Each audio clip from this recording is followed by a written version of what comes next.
Dans un petit village aux abords de Douala, là où la poussière rouge épouse le vent et les manguiers abritent les secrets des anciens, vivait Benoît. Charpentier de son état, il sculptait le bois comme s'il priait avec ses mains. Croyant, discret, humble. On l'appelait l'homme au cœur de cèdre. Car même le bois le plus dur cédait à sa patience. Sa femme, Clarisse, était son opposé lumineux. Elle riait fort, chantait haut, aimait Grand. Sur le marché, elle vendait du poisson, mais offrait bien plus, des sourires, des bénédictions, des conseils de maman à celles qui n'en avaient plus. Leur amour semblait taillé dans la pierre. Le dimanche, ils marchaient main dans la main à l'église, leur front s'inclinant à l'unisson au moment des prières. Pour tous, ils étaient bénis. Mais les plus sages disaient qu'aucune bénédiction n'échappe à l'épreuve du feu. Car dans le secret de ses entrailles, Clarisse combattait un mal qui ne se voit pas au premier regard, un cancer silencieux et vorace. Le verdict tomba comme un glas dans un cabinet d'hôpital, stade avancé. Elle ne pleura pas. Elle pria. Chaque jour, elle supplia Dieu de lui épargner son mari. De ne pas troubler sa paix. Elle voulait protéger Benoît de la peur, du chagrin, de l'horreur. Alors elle se tut. Elle enfila son pagne, prit son panier, et au lieu d'aller au marché, elle prit le taxi vers l'hôpital. Les chimiothérapies la vidaient. Ses cheveux tombaient dans la rivière des jours. Son teint se fanait comme une feuille en saison sèche. Mais elle chantait encore. Cuisinait encore. Aimait encore. Benoît, lui, sentait le vent tourner. Elle rentrait plus tard. Ses yeux s'éteignaient. Elle s'endormait sans prière. Il observa. Il douta. Et un soir, l'idée germa dans son esprit, comme une mauvaise graine, elle me trompe. Il la regarda désormais avec des yeux de juge. Il nota les absences. Les silences. Il relia les vomissements à des fautes. Et comme tout homme blessé dans sa fierté, il ne chercha pas à comprendre. Il chercha à accuser. Un matin, alors qu'elle était sortie, il prit son téléphone. Ce qu'il y trouva ne fit qu'alimenter sa certitude, des notifications d'hôpital, des messages de rappel de soins. Mais son cœur, déjà envahi par la jalousie, refusa la vérité. Il pensa à un code. Une couverture. Il se dit que sa femme le manipulait. Que ses prières étaient mensonges. Et il se mura dans le silence. Clarisse sentit le froid s'installer. Elle voulut parler. Mais chaque regard qu'il lui lançait lui disait « je sais ». Et elle ne savait plus de quoi il l'accusait. Les jours devinrent amers. Les repas devinrent muets. Puis, une nuit, il ne rentra pas. Et le lendemain matin, elle trouva une lettre. « Je t'ai tout donné. Tu m'as trahi. Je pars. » Elle ne cria pas.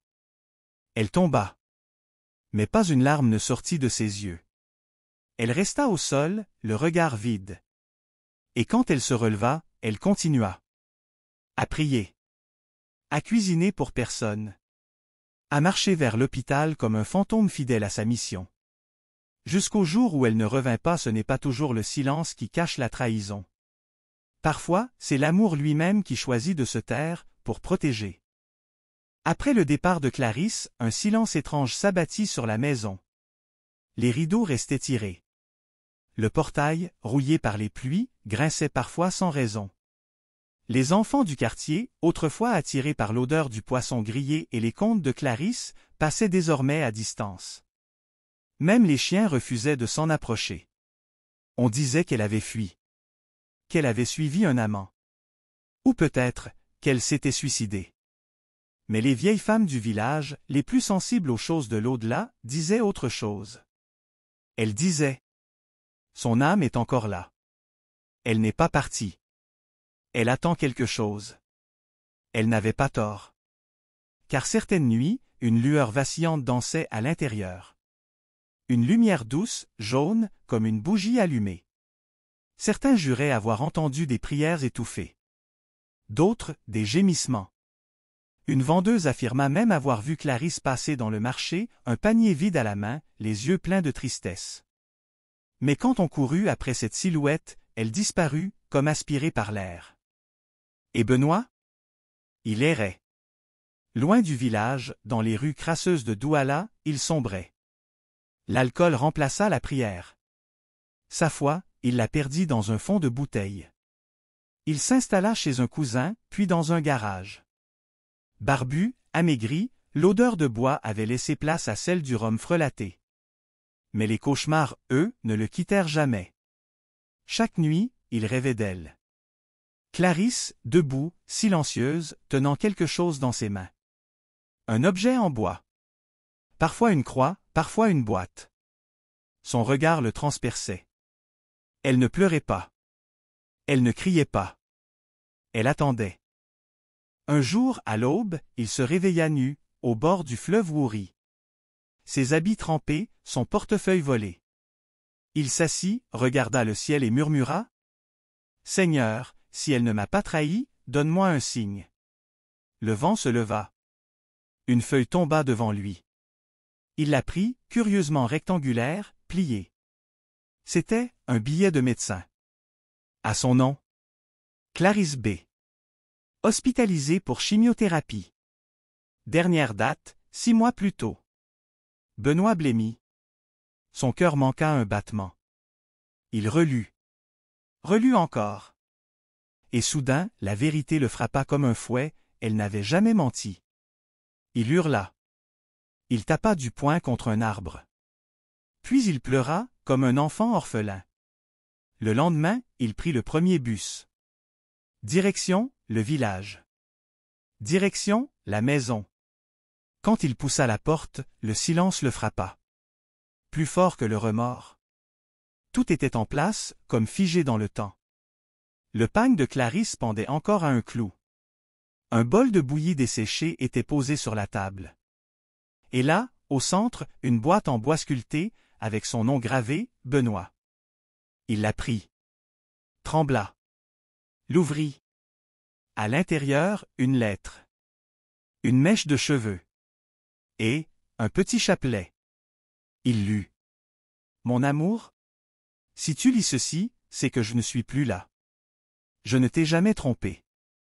Je t'aimais. Plus que ma propre vie. Je voulais t'épargner. Mais le mal m'a vaincu. Pardonne-moi. Je t'attends, là où la douleur n'existe plus. Clarisse? Benoît tomba à genoux. Et au même moment, la radio sur l'étagère, qui n'avait pas fonctionné depuis des mois, s'alluma toute seule. Une chanson ancienne s'éleva. Celle de leur mariage. Il faut parfois perdre ce que l'on aime pour entendre enfin la vérité.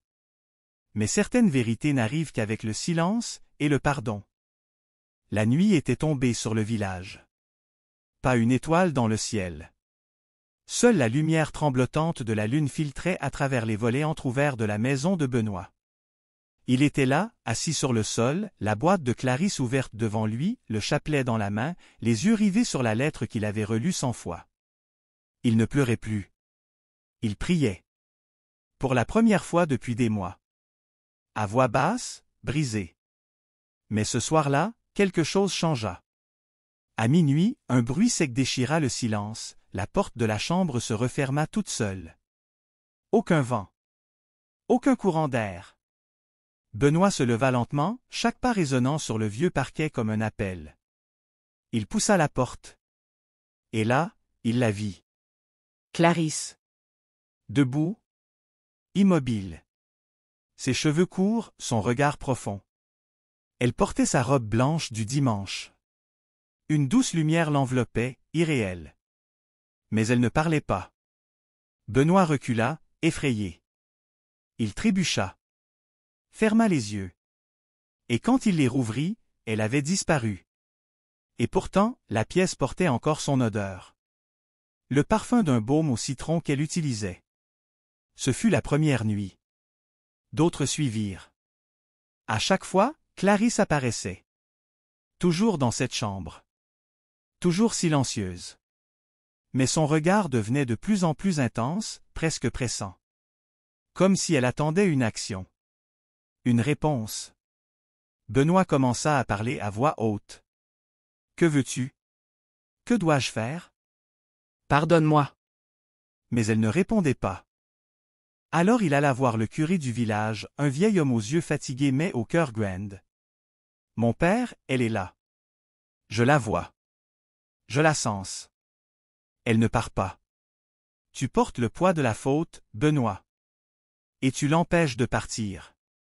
Elle ne cherche pas la vengeance. Elle cherche la paix. » Sur les conseils du prêtre, Benoît organisa une messe. Une veillée pour Clarisse. Mais aucun voisin ne vint. La peur les retenait. Les rumeurs parlaient de vantises. D'objets qui bougeaient seuls. D'une silhouette qui priait la nuit dans la cour. Alors il pria seul. Toute la nuit. Et au lever du jour, une chose étrange se produisit. Les fleurs fanées dans le vase au pied de la photo de Clarisse étaient redevenues fraîches. Benoît crut rêver. Mais il les toucha. Elles étaient réelles. Il se leva, bouleversé. Et c'est là qu'il entendit une voix, douce et tremblante, venue de la chambre.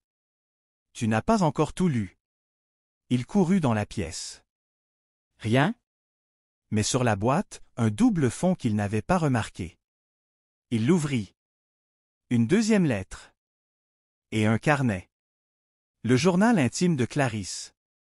La culpabilité peut faire de notre cœur une prison. Mais ceux que nous avons blessés, même dans la mort, peuvent encore nous tendre la main, si nous avons le courage d'écouter ce qu'ils n'ont jamais pu dire. Assis au pied du lit, les mains tremblantes, Benoît ouvrit lentement le carnet. La couverture était usée, tachée par des larmes séchées et des traces de médicaments.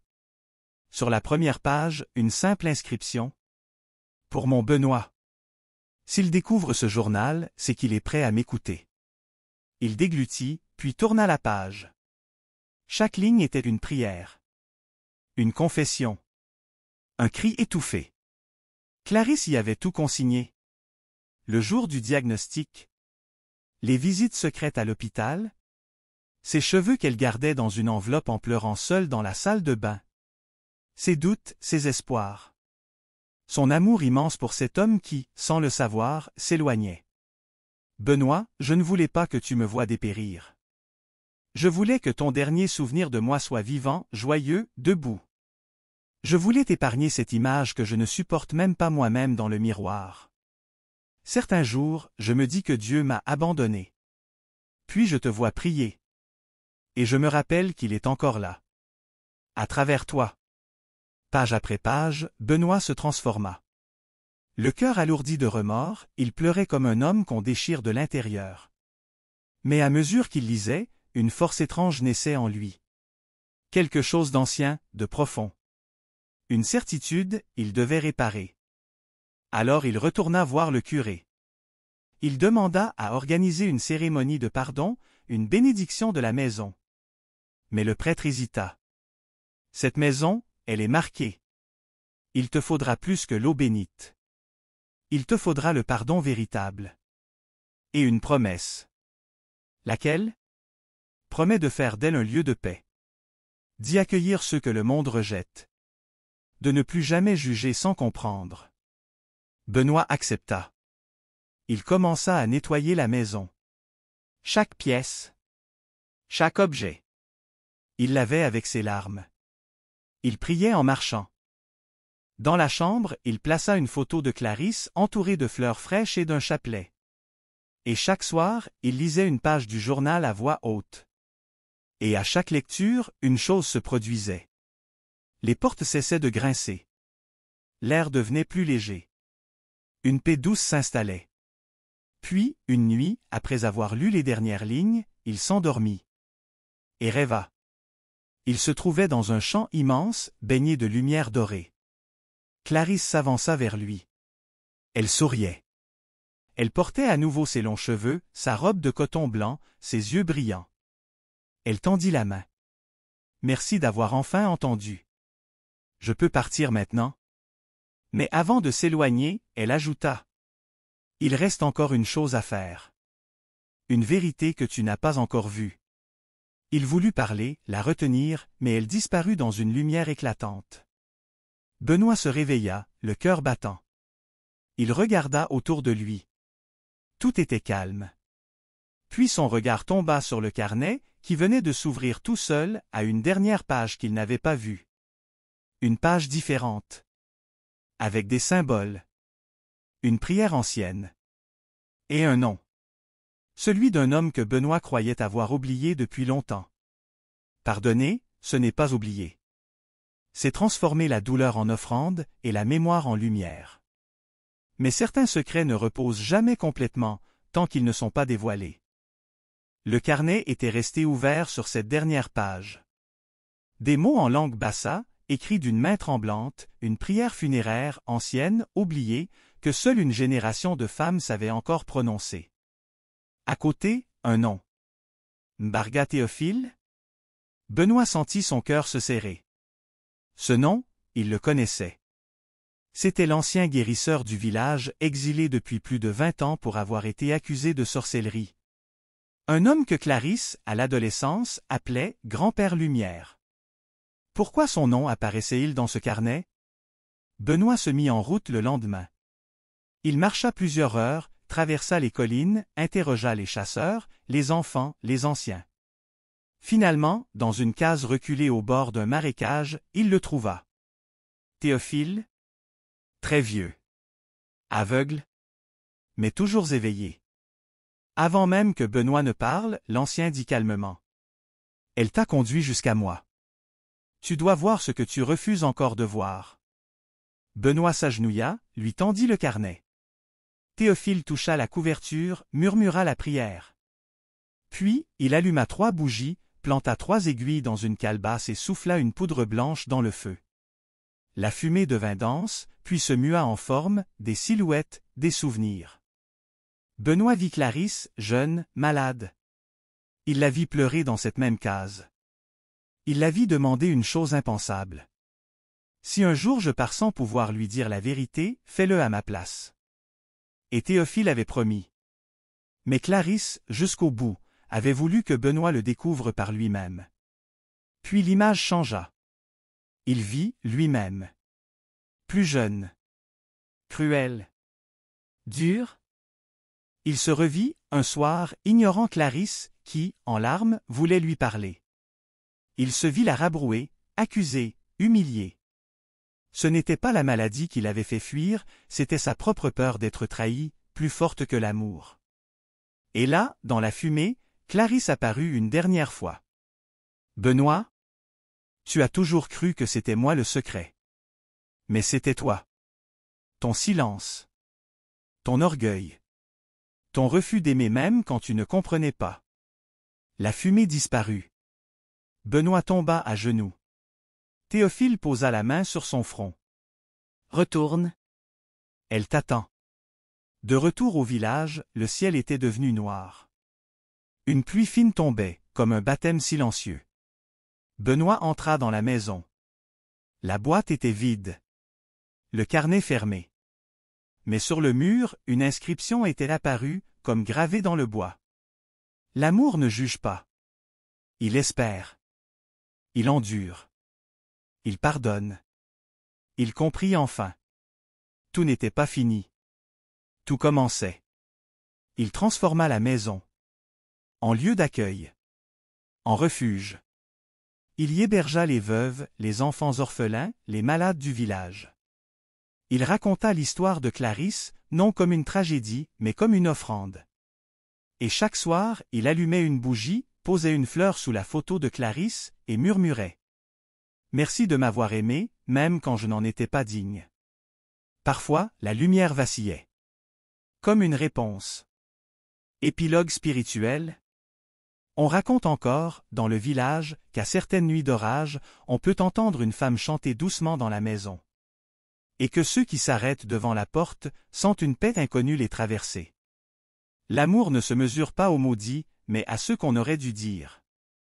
Il est plus fort que le doute, plus fort que la mort. Car ceux qui aiment vraiment, ne partent jamais vraiment.